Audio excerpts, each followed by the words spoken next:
a message, I don't know the number. A$AP Rocky's new album is a pain, but not the sharp, jutting kind of pain. I'm talking about the lethargic, slow burning kind of pain. The kind where you've been sitting for a long period of time, then you get up and your knees feel a little bit buzzy because they haven't been stretched in a while. I've appreciated that the A$AP mob are a bunch of rowdy East Coast MCs that snap on a beat in fun and loose ways, and their production tends to give off a druggy, buzzy vibe. But testing certainly lives up to its name when it comes to how it's treating my patients. Think of the most seemingly effortless trap rapper that everyone loves to shun. I'm not saying that I like or don't like any of these, but let's say Playboi Carti or Lil Pump, only to name a few of the ones that I think of when people criticize trap and pop rap as lazy, repetitive, tiring, dreary, all the adjectives there. Say what you want about these guys, you don't have to like their music, and I'm sure a lot of people don't. You could surely hear or see a charisma there, a euphoria, an energy. I don't like all of these fellas either, but surely there's fun to be had, even if ironically. There is even creativity in the ways that these people take advantage of their complete lack of competency and find other ways to entertain, even if not always successful. Playboi Carti pushes repetition to its extreme in such an intoxicating and endearing way. Lil Pump is just obnoxiously explosive, and there's actually a buzz to come out of that. But the lack of charisma and creativity altogether on testing is what causes it to fall flatter than even some of the lower points on his previous projects. And I liked his previous projects. While I figured that Rocky needed a lot more variance to his lyric writing because his hedonistic bombast wears thin after,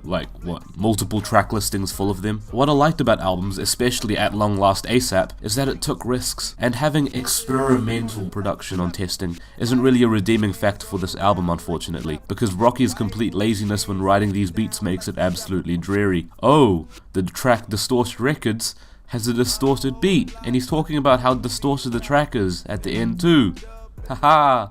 Ha ha ha! While it seems that A$AP Forever has been received with quite a lot of disdain, I didn't really mind it. The serene symphonic sound of Porcelain by Moby is given wonderful kick drums and claps for a hell of a great beat, and Rocky's flow is ridiculously catchy, and the idea of Kid Cudi hopping on for this album's remix of the track was smart and a rare injection of charisma to be heard on this album. I don't understand why the song had to drag itself out at the end with an excerpt of the original Porcelain, but if it's a decent song on a less than decent album, I'll take it. With the exception of the Skepta-produced Praise the Lord, which sports goofy flutes from the Roma Surrectum 2 soundtrack of all things, the rest of testing is an absolute snoozer. Not even a train wreck, because it's like this album was too lazy to crash in the first place. You get psychedelic, analogous beats, you get exciting and cool beats, and somehow, Rocky makes them extremely uninteresting with his dreary ass flow. If you're going to have the audacity to post defensive Kodak Black on your album, your music should at least be competent so I can forget that. In fairness, I can still probably forget these songs as they don't even attempt to grip my memory and instead nonchalantly lay stoned on the carpet. Calldrops is the attempt at finding the meeting point between Post Malone's acoustic ballads and Lil Ugly Mane's eclectic sampling, the latter of which he uses to bring a sense of nostalgia and overwhelming flood of regretful memories, a very somber and powerful sonic tool. Except this attempt here is so faint, it literally has no impact. The samples are tacked on so clumsily, I almost thought I'd left YouTube video tabs open in my internet browser while I was listening. I'm pretty sure Buckshots was included on the album just to have a Fortnite line. As a matter of fact, Guns and Butter is the only track on this album where the lyrics seem to be a little more thoughtful. I thought that on his last album, with the evocative and otherworldly LSD being a case of Rocky singing, something that isn't necessarily his forte, could still pay off, because on that song he's able to pull off that atmosphere on the track with such conviction. It's a convincing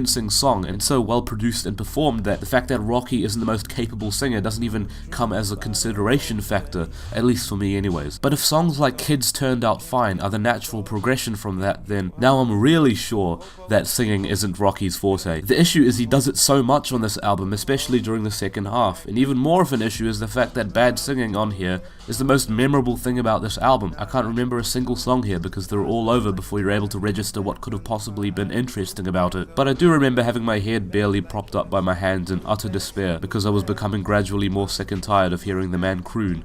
Or attempt to, anyways. You can have the most off-kilter production out there, but it doesn't guarantee quality on your album if you have nothing interesting to offer along with it. I've known that for a minute, you know? I just didn't expect testing to be an example of this to the extreme negative. It isn't even terrible in a theatrical way. It's just incompetent. I award this album a very faint 2 out of 10.